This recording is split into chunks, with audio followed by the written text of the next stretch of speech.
Hey guys, so we get a lot of requests just to get like a quick walkthrough and see, what does it look like inside California Carnivores. And now nobody else can go inside. We're not open to the public, so we thought we'd do that for you really quick.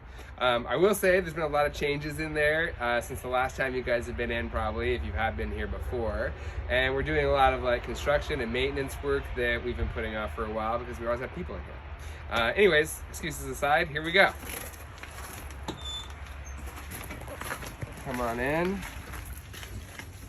Right at the entryway is where our ping tank is. You guys have probably seen this quite a few times. There it is, looking really super good. And then we've always called these our orchid trees. We have all kinds of epiphytic plants, some pings, and some nepenthes in there too. But we actually took a big chunk of this out to raise the roof. We were having some of the poles slip down, so we've been working on that. A bunch of hanging nepenthes here. I love this Burkeye. You've probably seen lots of pictures of that too. Then once you're inside, this used to be our sales floor, but now that we're not open to the public, we don't need a retail sales floor anymore. So the downside of that is you guys can't shop your own plants, but the good side is this all became grow space. And so that's why you've seen so many new items on the webpage this year, is because we have more space to grow more plants. There's this giant staghorn fern over here. It's like 40 years old. That always used to get a lot of attention when we were open. I'd say that got more attention than some of the carnivorous plants in here. Giant monstera. For all you hipsters, you gotta have this right now. These are all Saracenia seedlings that are on the webpage for sale right now. All crosses that we made here and grown out. There's this beautiful cattleya here. And our display room, our collection room now, is all in here. So our fly traps are dormant, but that's all of them right there. And these are Saracenia on this side. Tuberous sundews are a little bit beyond. There's these giant Saracenia sculptures that everyone used to think was real every single day. There's nothing wrong with that because they're very convincing. And then on this other side here, we have our tropical pitcher plants, our nepenthes. These are all highland ones that need cool nights because this main room stays kind of cool. And then we'll just tuck in really quick. Over here, lots of people used to even miss this, is our lowland nepenthes room.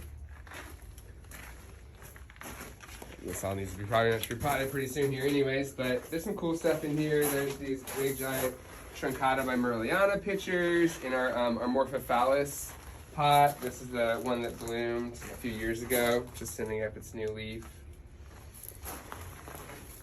And then there's Toby, our greenhouse cat. That's actually my cat. I've had him for like 15 years, but he lives here now. Moving briskly along.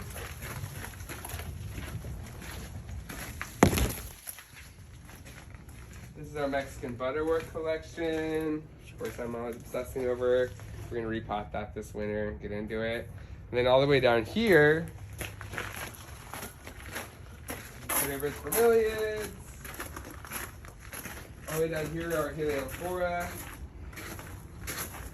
and our ultra highland nepenthes, because our evaporative cooler is covered up right now for the winter, but the evaporative cooler is here, so this is the coolest part of the greenhouse.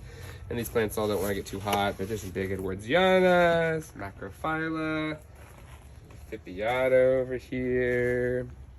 All kinds of great things over here. Big low eyes. And one more room in the greenhouse. The greenhouse is about 10,000 square feet or so. And we have it so full most of the time you can barely find a place to put even a single plant. And speaking of putting plants, here's Kate Halpin. She's putting away all the Cape sundews that she just potted up. And this is what we always called our prop room, so our propagation room. So we have lots of flats of plants growing out in here. And then when they're ready to be potted up, they get potted up usually by Montauser or Kate sometimes. And then they all get put away until they're ready to be sent to you guys.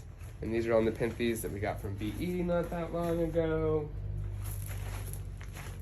Mostly in this side, we've got like cephalotus and fly traps, and the sail tuberous sundews are all down here. Those are kind of cool. Let's check those out really quick.